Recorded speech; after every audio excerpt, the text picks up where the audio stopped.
Di tengah perjalanan kedua kakak beradik itu kembali ke rumah. Tiba-tiba melihat monster berpakaian aneh. Pindahkan setiap tas kain putih yang berlumuran darah keluar dari mobil. Lemparkan ke dalam pipa. Sementara keduanya bingung. Orang itu juga sepertinya telah menemukannya. Terus-menerus menatap ke arah mereka. Keduanya menyadari ada sesuatu yang salah.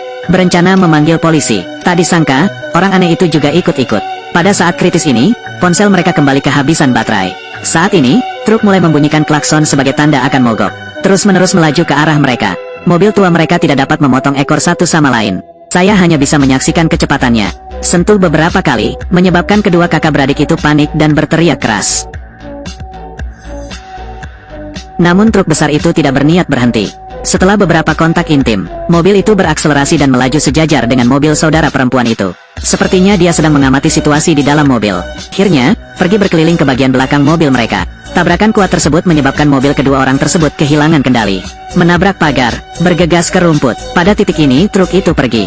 Keberuntungan dalam kemalangan. Dua orang tidak terluka. Setelah perbaikan mobil sederhana, Darry mengatakan intuisinya memberitahunya. Pasti ada sesuatu di dalam selokan tadi.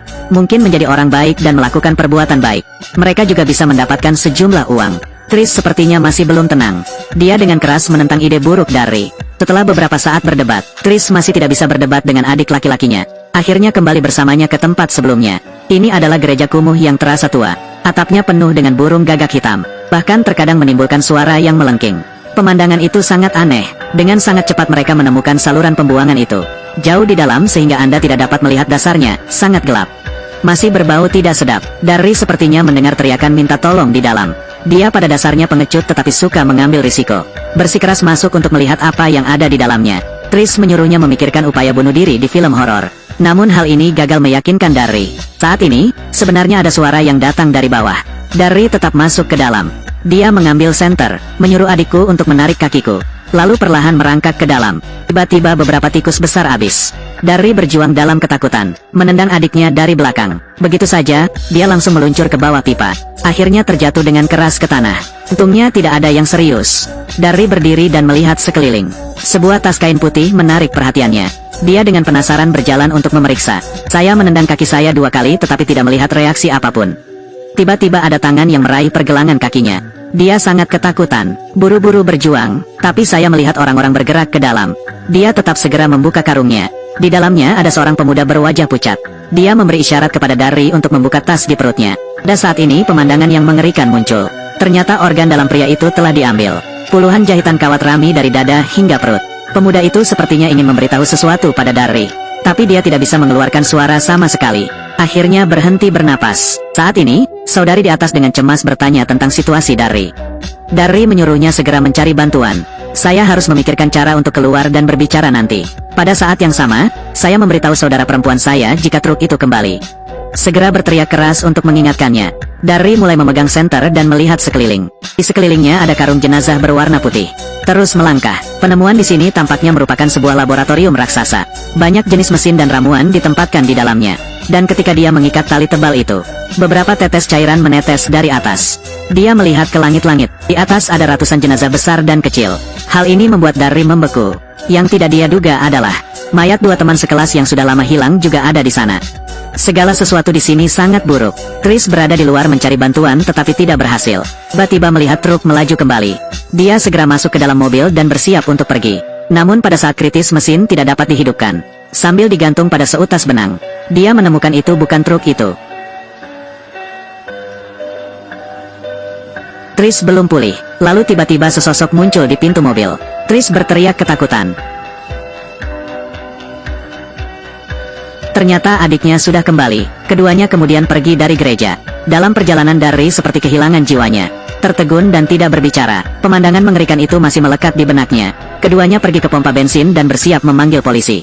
Ketika mereka keluar dari mobil, mereka melihat sebuah truk besar melaju kencang.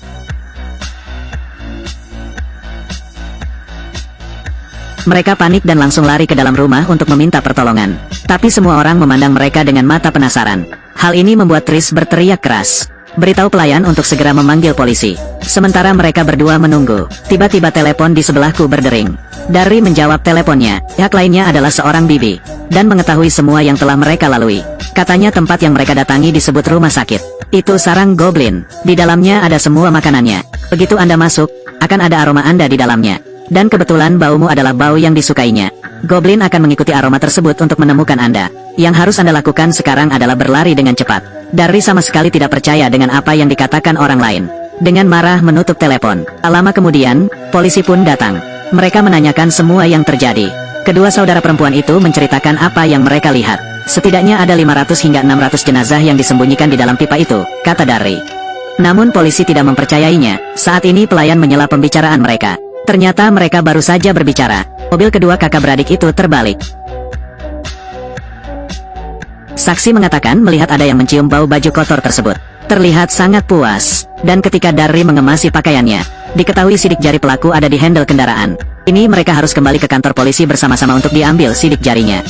Saat ini, polisi patroli menerima telepon dari markas besar.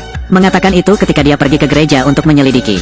Menemukan sisi itu terbakar. Itu belum dimatikan. Tidak menyadari bahaya yang mendekati mereka. Tiba-tiba terdengar suara keras di atap mobil. Petugas polisi wanita itu menjulurkan kepalanya untuk memeriksa. Sepasang kaki muncul tepat di depannya. Dia segera diseret keluar. Tugas polisi yang tersisa juga kesulitan melarikan diri dari bencana. Kepalanya dipenggal oleh goblin yang memegang kapak.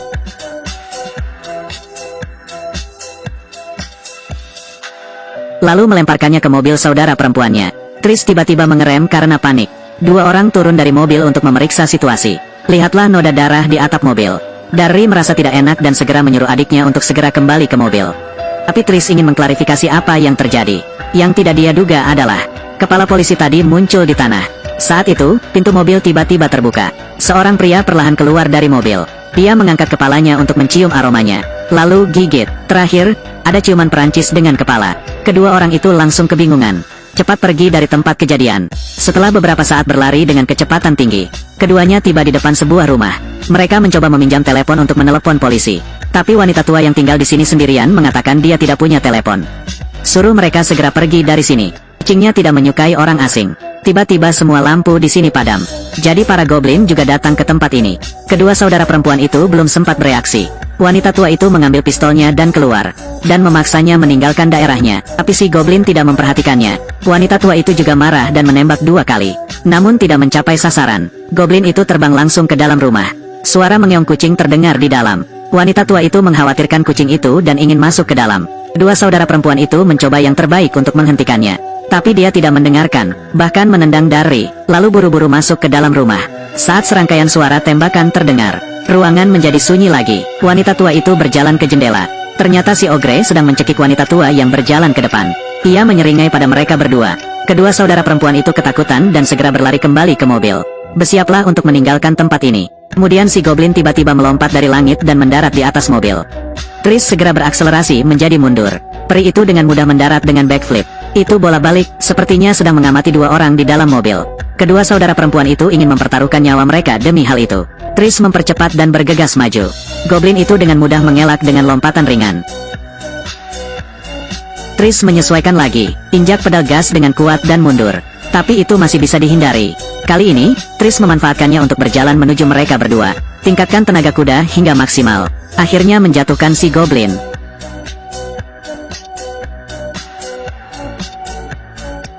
Kalau itu belum mati sepenuhnya, Tris berlari bola balik meremukkan tubuhnya.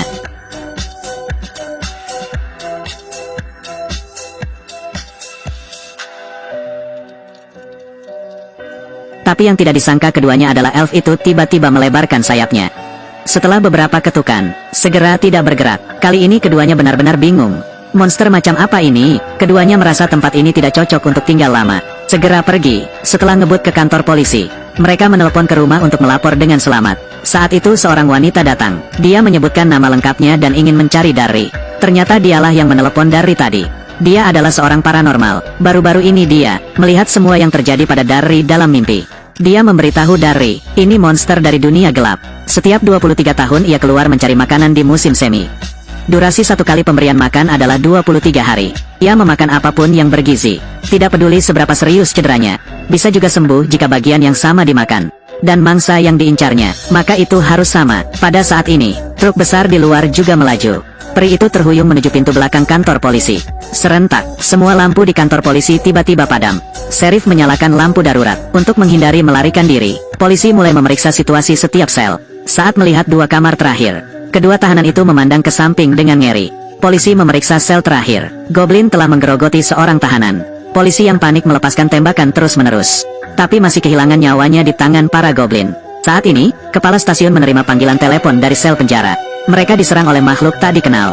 Kepala stasiun segera mengumpulkan seluruh tenaga kerjanya. Bersiaplah untuk menangkap makhluk tak dikenal ini. Semua polisi menjaga pintu sel di ruang bawah tanah. Kepala stasiun memerintahkan seorang polisi untuk memeriksa situasi. Saat ini, ada suara berisik di lantai atas. Saat semua orang melihat ke atas, petugas polisi ini segera dicabik hatinya oleh seorang goblin. Meninggal di tempat, semua polisi mulai menembak dengan liar ke atas. Tapi para goblin sudah lama menghilang. Saat ini, kedua saudara perempuan itu sedang melarikan diri bersama wanita tersebut. Tapi sekarang di luar gerbang utama, semua pintu lainnya terkunci. Darry menyuruhnya memikirkan cara untuk menghadapi si goblin. Tapi wanita itu sama sekali tidak punya pilihan. Pada saat ini, si goblin juga mengikuti. Wanita itu menyuruh keduanya untuk segera berlari ke atas. Dia memutuskan untuk mengorbankan dirinya untuk memberi mereka waktu. Dia berlutut dan melantunkan Amitabha Buddha. Saat aku mengangkat kepalaku untuk melihat, aku tidak bisa melihat sosok goblin itu. Tiba-tiba sebuah tangan besar meraih kepalanya. Siapa sangka elf itu hanya mencium aromanya saja, lalu segera pergi. Mungkin mengkritik wanita itu karena terlalu tua. Saat ini, kedua saudara perempuan itu berlari ke ruang interogasi untuk bersembunyi. Pintu dan jendela di sini semuanya tertutup rapat. Mereka tidak bisa keluar, dan goblin di sisi lain memperhatikan setiap gerakan kedua orang itu melalui cermin. Dia tidak bisa berhenti mencium aroma Tris. Sementara kedua kakak beradik itu sedang berdebat, Tu bergegas ke dalam ruangan, dan dengan cepat menangkap kedua saudara perempuan itu. Setelah mencium aroma dua orang, dia masih lebih menyukai bau Darry. Dia memutuskan untuk mengusir Tris. Momen berbahaya, polisi bersenjata lengkap juga menyerbu masuk. Menghadapi massa, Tintin tidak takut. Itu berubah dan mulai mengeluarkan suara melengking. Tris sangat ingin menyelamatkan kakaknya. Dia maju ke depan dan berkata dia setuju untuk memberikan nyawanya. Mohon maafkan adikku, tapi yang tidak dia ketahui adalah goblin itu memilih adik laki-lakinya. Tiba-tiba ia melebarkan sayap raksasanya, mengirim Darry terbang keluar jendela. Tris melihat kakaknya dibawa pergi tapi tidak bisa berbuat apa-apa. Dia mati-matian memanggil nama kakaknya. Akhirnya, elf dan saudaranya menghilang ke dalam kegelapan tak berujung. Saat ini, teriakan terus-menerus terdengar dari sebuah pabrik yang ditinggalkan. Ini adalah sarang baru goblin. Darry sudah dimakan, membuat kulit baru. Film horor tentang monster, penguatan atmosfer yang tidak menyenangkan itu, telah mencapai tingkat yang sangat tinggi. Bayangan masa kecil banyak orang. Di bagian 2, goblin yang menghilang selama 23 tahun akan kembali. Kali ini tim bola basket sekolah menengah akan memasuki arena perburuannya. Bisakah mereka lepas dari cengkeraman goblin? Anak laki-laki itu sedang mengikat orang-orangan sawah. Orang-orangan sawah di kejauhan tiba-tiba berbalik. Mengira dia pusing, anak laki-laki yang penasaran itu pergi untuk memeriksanya. Pada saat ini, anjing Mac di dalam rumah menyadari bahaya akan datang. Ia tidak berhenti menggonggong, namun hal tersebut tidak menarik perhatian pihak keluarga. Anak laki-laki itu memandangi orang-orangan sawah yang aneh ini dari atas ke bawah. Menemukan bahwa dia berpakaian sangat aneh. Lihat ke bawah dan lihat sepasang taring dan cakar. Pemandangan di depan matanya membuat bocah itu secara naluriah mundur beberapa langkah. Namun tiba-tiba cakar itu bergerak lagi. Hal ini sangat menakutkan anak laki-laki itu sehingga dia berbalik dan lari. Pada saat ini, si goblin juga melompat turun, mengikuti dari belakang. Anak laki-laki itu berteriak sambil berlari pulang. Teriakan minta tolong akhirnya menarik perhatian dari ayah Jack dan saudara laki-lakinya. Keduanya buru-buru berlari ke pinggir ladang gandum. Bukan siluet Billy, tapi ternyata tidak ada gerakan. Tiba-tiba, keduanya segera bergegas maju, tapi si goblin terlalu cepat. Anak laki-laki itu ditangkap dan ditarik dengan cepat ke kejauhan. Ia dan anak itu pun mempertaruhkan nyawa mereka untuk mengejarnya. Tapi pada akhirnya masih satu langkah lambat. Goblin itu tiba-tiba melebarkan sayapnya dan terbang ke langit. Akhirnya menghilang di matahari terbenam berwarna merah darah. Ayah dan anak itu memandang ke kejauhan dengan ngeri. Sepertinya dia masih tidak percaya dengan apa yang terjadi di depan matanya. Di jalan pedesaan kecil, sebuah bus datang. Inilah tim SMA yang baru saja menjuarai turnamen bola basket antar benua. Dalam perjalanan mereka tenggelam dalam kegembiraan kemenangan. Tiba-tiba terdengar suara keras, membuat mobil menjadi sangat senyap. Ban bus sekolah sepertinya menabrak sesuatu. Sopir dan dua pelatih, Jason dan Freddy, segera turun dari mobil untuk memeriksa. Kerusakan ban terdeteksi, terkena senjata tersembunyi seperti anak panah. Sopir pergi untuk menyentuhnya dan tangannya robek. Dapat dikatakan bahwa benda ini sangat tajam. Ada juga gigi emas besar di belakangnya. Pelatih Jason terkejut dan membuangnya. Kali ini radio ada di bus, menyiarkan buletin khusus. 4 hari yang lalu, kebakaran besar menghancurkan sebuah gereja tua. Kata orang yang bertanggung jawab atas penggalian, telah menemukannya sejauh ini. Lebih dari 300 mayat di sini. Ada juga beberapa bagian tersisa yang sedang dikonfirmasi. Dan semua mayat ini disalib di langit-langit dan dinding basement. Pemandangan mengerikan itu mengejutkan semua orang. Semua staf memberikan reaksi yang tidak menyenangkan. Yang lebih membingungkan adalah, di antaranya adalah jenazah yang telah ada selama lebih dari 200 tahun. Dan tidak ada tubuh yang utuh.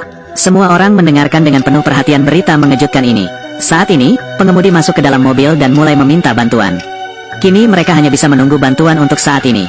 Di sisi lain, saudara laki-laki Jackie memimpin Mac. Carilah petunjuk di ladang gandum. Untungnya mereka menemukan belati. Dia segera menunjukkannya kepada ayahnya. Jack mengambil belati itu dan melihatnya. Ditemukan di atas diukir dengan beberapa pola aneh. Tiba-tiba belati itu terbang dengan sendirinya. Lihat makhluk jahat yang menakutkan ini. Jack bertekad untuk membalaskan dendam putra bungsunya. Mengubah adegan. Ayah dan anak mulai memikirkan cara untuk menghadapi iblis. Jackie meningkatkan pertahanan kendaraan. Jack juga menciptakan senjata untuk menghadapi goblin. Sepertinya akan ada pertarungan sengit yang akan terjadi. Malam tiba, bus sekolah tidak dapat menghubungi tim penyelamat karena masalah sinyal. Demi alasan keamanan, mereka hanya bisa melaju perlahan. Saat ini, gadis pirang di dalam mobil mulai bermimpi. Bus melaju di dekat ladang jagung. Dia melihat seorang pria tampan menunjuk ke arahnya. Sepertinya menyuruhnya untuk melihat lebih dekat ke arah ladang jagung. Orang ini adalah Darry dari bagian pertama. Tiba-tiba Darry berubah. Billy dibawa pergi pada awalnya. Bersama-sama mereka menunjuk ke ladang jagung di kejauhan. Si pirang melihat lebih dekat. Seseorang berpakaian hitam cepat keluar dari sana dan mengayunkan senjata tersembunyi di tangannya dengan kuat.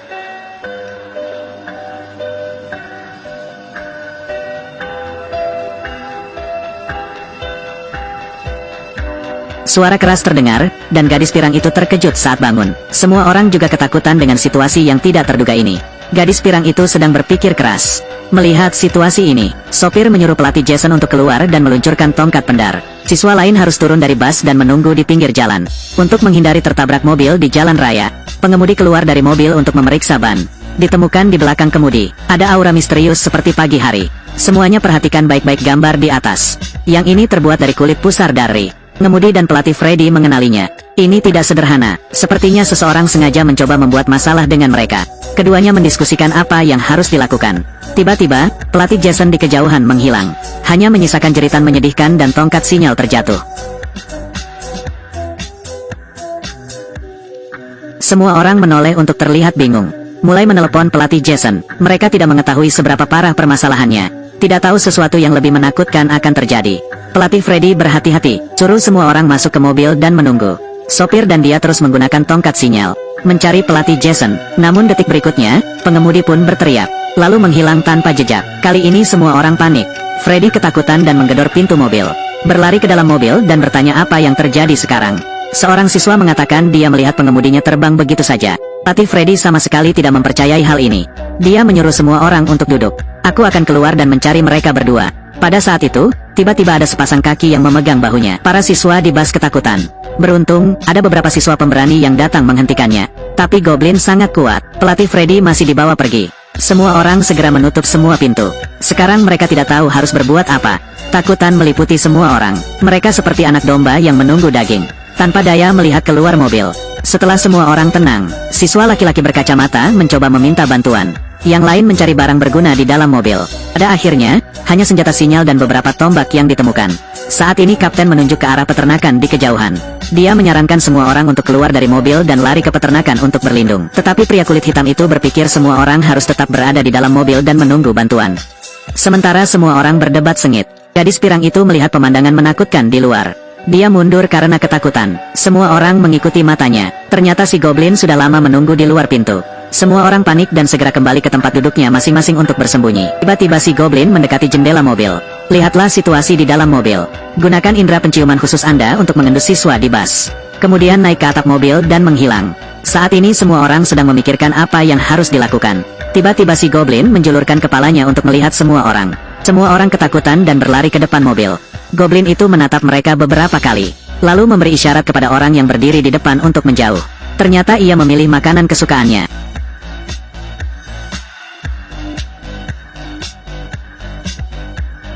Itu akhirnya menargetkan pria kulit hitam ini. Dia dengan bersemangat menjulurkan lidahnya untuk menjilat kaca itu. Raut wajahnya yang lapar sungguh tak tertahankan. Itu mulai mengguncang mobil tanpa henti. Sekrup pintu mobil diguncang beberapa kali, lalu menghilang lagi. Saat ini, gadis pirang itu tiba-tiba pingsan. Dia memasuki mimpi itu lagi. Matanya putih, dia pergi ke tempat bilik kecil dibawa pergi. Temui Dari.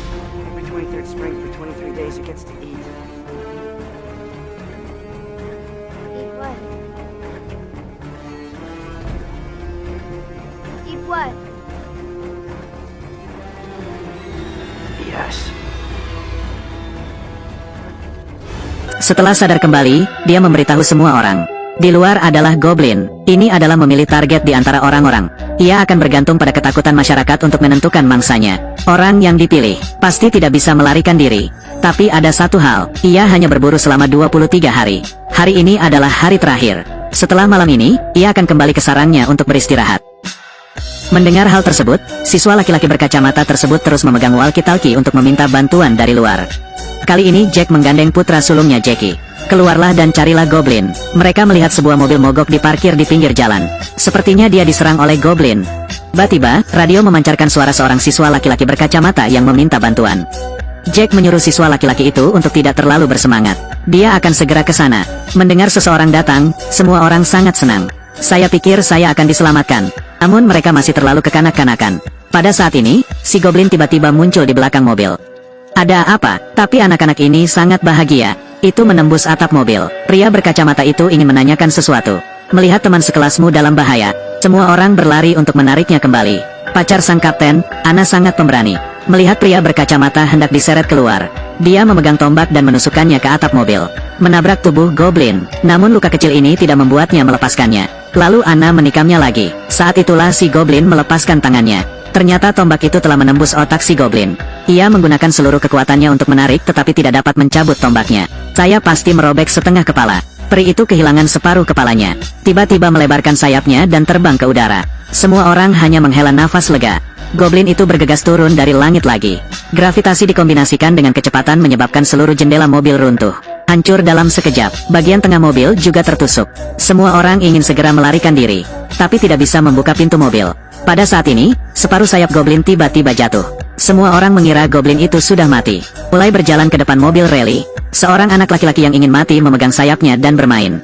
Dan menertawakan sayap Goblin seperti selembar kertas toilet. Tapi mereka tidak tahu itu jebakan Goblin.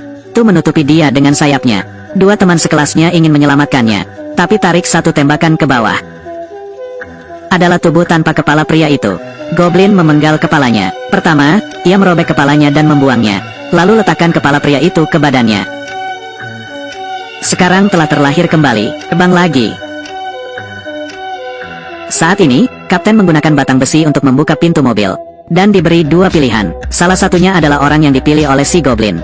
Harus segera turun dari bus. Orang yang tidak terpilih tetap berada di dalam mobil. Kata-katanya menimbulkan ketidakpuasan semua orang. Bocah kulit hitam yang marah itu memutuskan untuk keluar dari mobil dan pergi ke peternakan untuk berlindung. Kebanyakan orang turun dari bus dan pergi bersamanya. Anna juga sangat kecewa pada pacarnya. Kapten keluar dari mobil dan menahan Anna. Siapa sangka elf itu sudah lama menunggu di langit. Itu melambaikan sayapnya. Bersiaplah untuk menyerang kelompok siswa. Semua orang panik dan segera berlari kembali ke mobil. Tapi demi keselamatanmu sendiri, orang di dalam mobil menolak membuka pintu. Abaikan permintaan semua orang. Mereka tidak punya pilihan selain berlari menuju pertanian. Semua orang lari seperti kuda liar. Goblin perlahan, buang anak panah di tangan Anda. Seorang siswa laki-laki langsung dibacok hingga tewas. Goblin itu mengincar pria kulit hitam itu lagi. Semoga beruntung dalam pelarian. Dia tersandung batu dan lolos dari kematian. Namun sang kapten tidak seberuntung itu. Dia berlari di depan, dipaku ke pohon dengan belati terbang. Melihat ini, semua orang datang membantu. Orang kulit hitam itu juga berlari dan mengeluarkan belatinya. Saat ini, para goblin bersiap untuk menyerang lagi. Sambil digantung pada seutas benang. Belatinya telah ditarik tetapi kaptennya juga dibawa pergi oleh si goblin. Anna menangis dan memanggil nama pacarnya.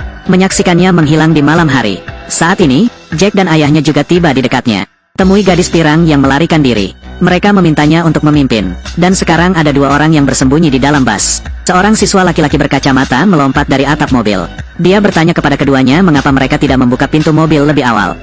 Kenapa begitu egois? Tiba-tiba si goblin muncul lagi, meraih kepala siswa laki-laki berkacamata dan menyeretnya pergi. Tapi tiba-tiba ia melepaskannya dan berdiri. Ternyata Jack telah tiba. Goblin itu melebarkan sayap raksasanya. Mata Jack sangat bertekad. Dia menggunakan belati itu sebagai ujung pistolnya. Senjata 500 tenaga kuda yang dibuat khusus. Menembak goblin jungkir balik, juga mengenai hatinya. Goblin itu meronta kesakitan, menyebabkan mobil Jack bergetar hebat.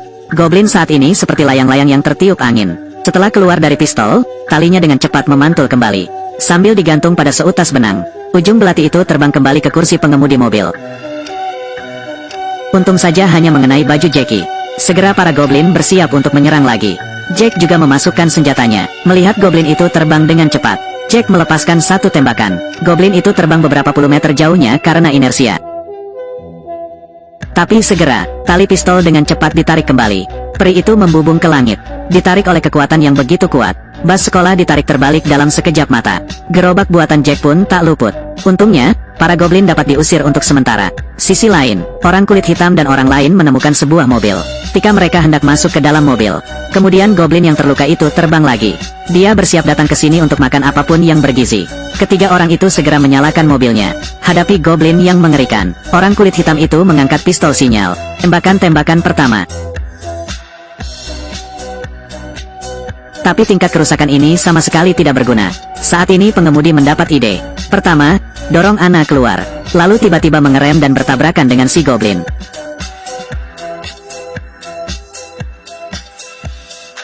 Hal ini juga melukai beberapa dari mereka dengan tingkat yang berbeda-beda. Hitam hanya bisa merangkak. Saat mobil meledak, peri itu berdiri lagi dan melihat sekeliling, terus-menerus mengendus. Sayangnya, Hitam ditemukan. Goblin itu mengejar Black dengan satu tangan dan satu kaki. Makan hitam saja bisa memulihkan tubuh Anda. Pada titik ini, Black tidak bisa lagi melarikan diri. Dia mengeluarkan pistol sinyalnya dan berencana mempertaruhkan nyawanya dengan para goblin. Tanpa diduga, itu adalah bom kosong. Saat goblin hendak memakan Hitam, sebuah tombak mengenai kepala goblin itu. Ternyata Jack dan semuanya datang. Goblin itu jatuh ke tanah, masih meronta. Jack menggunakan tombak sepanjang 40 meter, menusuk ke dalam hati si goblin. Menghadapi pembunuh putranya, Jack mengambil tombak itu dan menusuknya berkali-kali untuk menghilangkan rasa sakit karena kehilangan anaknya. Tapi goblin itu tidak mati, tapi menatap ke arah gunung, kemudian jatuh ke dalam hibernasi. Dalam sekejap mata, 25 telah berlalu. Jackie telah mencapai usia paruh baya. Mereka membuka showroom di rumah. Goblin bergelantungan di langit-langit, dan Jack berjaga di depan para goblin. Tunggu sampai peri itu bangun. Suasana menegangkan dan tingkat ketakutan bagian kedua mempunyai efek yang lebih baik dibandingkan bagian pertama. Terutama perubahan psikologis antar manusia. Di bas sekolah, ada juga bentrokan antara monster dan manusia, membuat semua orang menantikan apa yang terjadi di detik berikutnya. Film ini juga memiliki bagian ketiga. Kita akan lanjutkan cerita ini. 4 pemuda pergi jauh ke dalam hutan untuk berlomba. Secara tidak sengaja menemukan sebuah truk besar yang berkarat. Didorong oleh rasa ingin tahu, mereka pergi dan mulai meneliti. Seorang pria melepas celananya, berkeliaran di tengah hutan hijau. 2 orang lainnya juga tidak menganggur. Seseorang yang bersemangat menggunakan batu bata untuk menghancurkan kaca depan. Tanpa diduga, batu bata itu memantul kembali. Kepalaku hampir terbentur. Orang lain secara tidak sengaja menyentuh mekanisme pembukaan bagasi. Di dalamnya ada beberapa karung berlumuran darah. Keempat orang itu memelototi pemandangan ini. Frank ingin pergi dan melihat dengan jelas, tapi mundur karena bau busuk. Saat ini, mekanisme pintu tiba-tiba menyala, hampir memenggal kepalanya. Keempat orang itu terkejut dan jatuh ke tanah saat melihat ini. Saat ini, bagasi mobil mulai menutup secara otomatis. Keempat orang itu segera pergi dengan sepeda motornya. Namun setelah selesai mewarnai, saya pergi. Ini tidak semudah itu. Truk besar secara otomatis mengaktifkan mode serangan, menembakkan lembing, kecepatan secepat kilat. Seorang pria berlari di akhir. Sayangnya, kaki saya tertusuk. Hal ini membuat 3 orang lainnya ketakutan. Mereka belum pernah melihat pemandangan seperti itu sebelumnya. Beberapa orang mencoba mencabut tombaknya, namun tombaknya tertancap terlalu dalam. Mereka belum punya waktu untuk memikirkan solusinya. Kemudian tali baja yang terhubung dengan tombak mulai ditarik kembali. Pria itu terus ditarik kembali. Saudara laki-laki dalam masalah. Seorang pria pengecut menepis pantatnya dan melarikan diri. Tidak peduli seberapa keras 2 orang lainnya mencoba menghentikan mereka, itu sia-sia.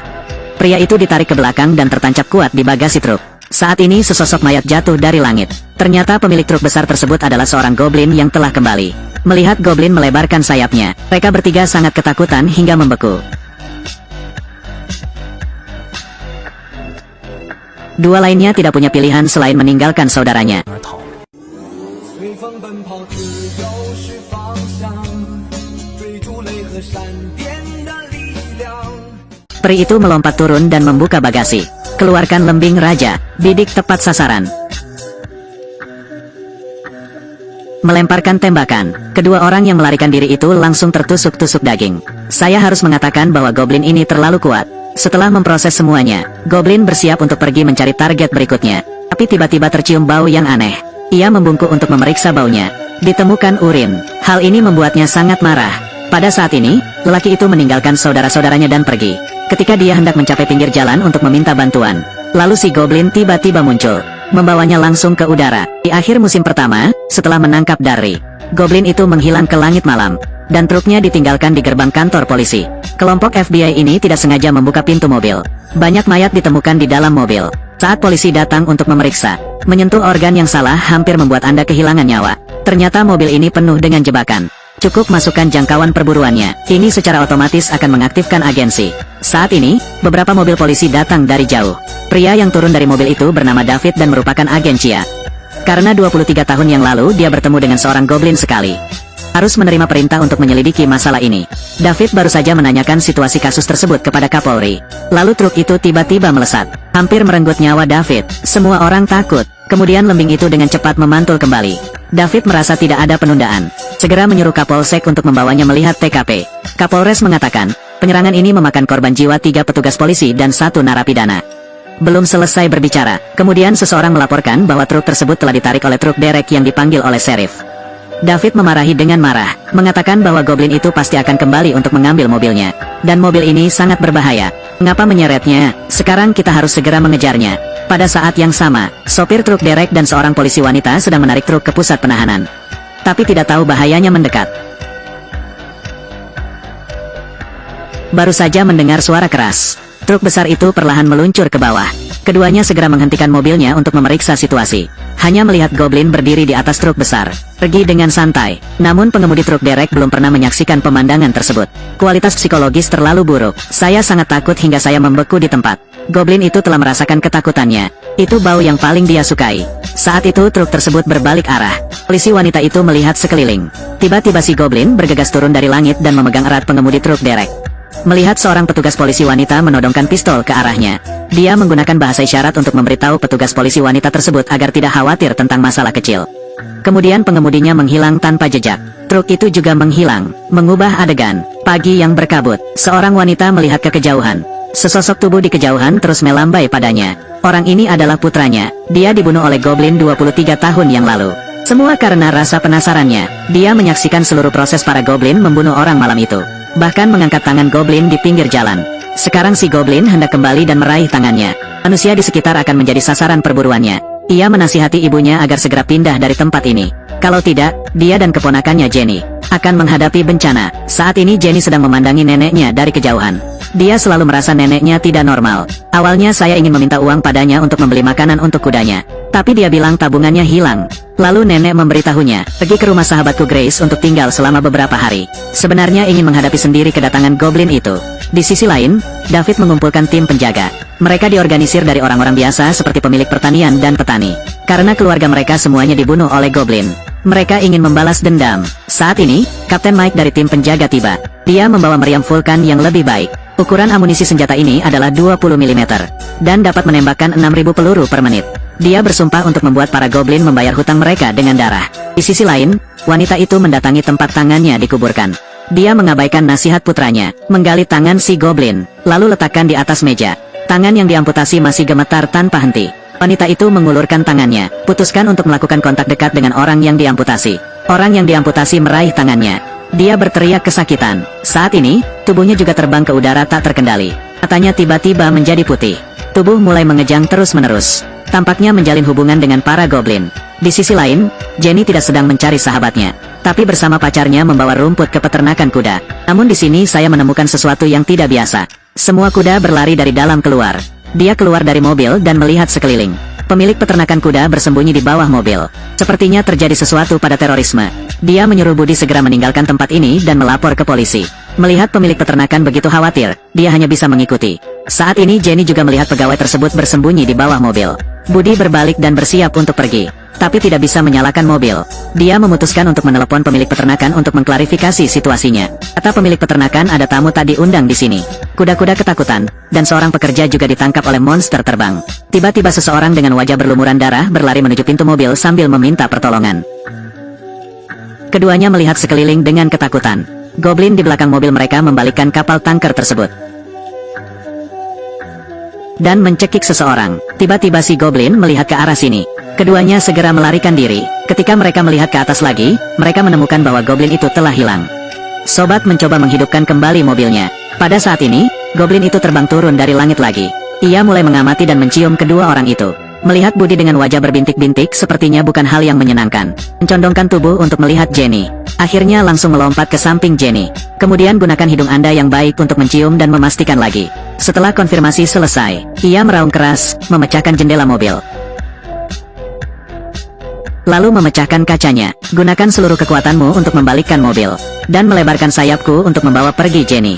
Budi menyaksikan tanpa daya saat pacarnya dibawa pergi. Saat ini, wanita tersebut sadar kembali dan memanggil David dan Sheriff. Katanya anggota badannya terbuka, adalah untuk dapat mengetahui kehidupan para goblin di masa lalu dan sekarang. Tapi dia tidak memberitahu semua orang. Dia memasukkan anggota tubuh yang diamputasi ke dalam toples. Saat ini tim keamanan juga datang. David tidak punya pilihan, harus memulai kontak intim dengan orang yang diamputasi untuk mengetahui kebenaran. Semua orang menahan David. Momen sentuhan, David juga mulai kejang-kejang di sekujur tubuhnya. Matanya juga berubah menjadi 2 butir telur puyuh seputih salju. Setelah bangun, dia tidak mengucapkan sepatah kata pun. Seperti aku melihat sesuatu yang menakutkan. David beristirahat sejenak, dan saat ini radio menerima berita tersebut. Menemukan sebuah mobil diserang di jalan raya nomor 9. Semua orang memutuskan untuk pergi bersama. Tapi David seperti seorang wanita. Dia menyebutkan informasi apa yang diterimanya setelah kontak dengan orang yang diamputasi. Sutradara dan penulis skenario, di manakah otak setiap orang? David dan Sheriff kini berada di Highway 9. Temukan keberadaan Goblin. Segera mereka melihat truk Goblin besar. David menyuruh Sheriff untuk meledakkan ban si Goblin. Namun setelah dipukul, pelurunya memantul kembali. 3 tembakan berturut-turut tidak berpengaruh. Tidak menimbulkan kerusakan sama sekali. Dan pada saat itu truk itu tiba-tiba menembakkan bom melingkar. Bom ini tidak sederhana. Goblin secara khusus memasang alat pelacak padanya. Untungnya, teknik menembak Sheriff sangat ampuh. Sebuah tembakan segera meledakkannya. Saat ini, Kapten Penjaga Mike juga tiba di lokasi kejadian. Melihat musuhnya membunuh ayahnya, dia sangat gembira. Dia segera mengaktifkan meriamnya, tapi dia tidak tahu kalau truk Goblin itu kebal. Bahkan akan memantulkan kembali serangan apapun. David terus memberitahunya untuk tidak menyerang truk itu melalui radio. Tapi sudah terlambat. Setelah hujan peluru, Mike dan sopirnya tewas terkena peluru mereka sendiri. Saat itu truk menjatuhkan bom, meledakkan mobil Mike. Bom lain, mobil David tidak bisa mengelak tepat waktu, juga meledak, berguling lebih dari selusin kali sebelum berhenti. Beruntung 2 orang hanya mengalami luka ringan. Pada saat ini, si Goblin juga melaju. Itu terus membunyikan klakson. Kemudian dia mengambil kapak yang digunakan untuk memotong gunung dan berjalan ke arah mereka. Sheriff melepaskan tembakan untuk mendukung, dan David berlari untuk mengaktifkan artileri. Sheriff melepaskan 1 tembakan. Goblin itu mengangkat kapaknya dan memblokirnya dengan mudah. Lalu datanglah tembakan kedua, melepaskan topi Goblin itu. Saat Sheriff bersiap melepaskan tembakan ketiga, Goblin itu melemparkan anak panahnya. Hancurkan Sheriff. Ketika Goblin hendak membunuhnya, David tiba di sebelah meriam, dan mulai dengan sinis memancing si Goblin. Goblin itu tidak tahan, ambil kapak dan lari, lompat setinggi 10 meter. Melebarkan sayapnya, dia menebas ke arah David. Dave menyesuaikan arah, puluhan ribu peluru ditumpahkan dalam sekejap. Goblin itu tertembak sehingga darah hitam beterbangan di langit. Akhirnya, ia memanfaatkan situasi tersebut dan menerkam David. Kepala polisi hendak memeriksa situasi. Lalu si Goblin tiba-tiba berdiri. Ternyata ia membacok David hingga tewas. Kapolres merasa ngeri dengan pemandangan ini. Dia tidak bisa menahan diri untuk segera berlari ke kejauhan. Saat ini Jenny sedang berada di dalam mobil mencari jalan keluar. Tapi si Goblin telah kembali. Ia ingin memakan Jenny untuk memulihkan tubuhnya. Dia terluka dan sepertinya kehilangan sedikit kekuatan. Saat diseret, Jenny menyentuh organ tersebut. Menusuk kepala Goblin itu lagi. Itu menjerit kesakitan. Bola matanya juga rontok. Jenny memanfaatkan kesempatan itu untuk melompat, melarikan diri dari tubuh truk, lalu berlari liar. Goblin itu segera mengejarnya. Ketika saya hendak terbang, saya kehilangan kekuatan. Ternyata sayapnya telah ditembak oleh David. Dia kembali berdiri, mengambil anak panah itu dan melemparkannya ke arah Jenny. Untung saja Jenny tersandung batu. Secara ajaib lolos dari kematian. Pada saat ini, si goblin kembali ke mobil dan mengeluarkan tombak raja. Tapi hanya satu matanya saja yang agak sulit untuk ditutup dengan baik.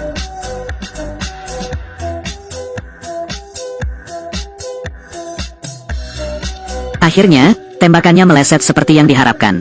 Goblin yang marah itu hanya bisa memegang kapak untuk mengejar Jenny. Namun tidak memperhatikan keselamatan lalu lintas. Ditabrak truk yang melaju dan terbang menjauh.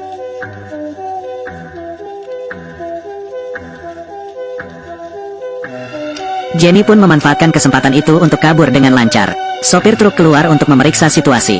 Sayangnya, dialah yang menjadi kambing hitam, bukan Jenny. Dimakan oleh goblin di tempat. Setelah memulihkan tubuhnya, ia pergi ke peternakan. Temukan anggota tubuh Anda, dan melihat teks yang ditinggalkan wanita itu.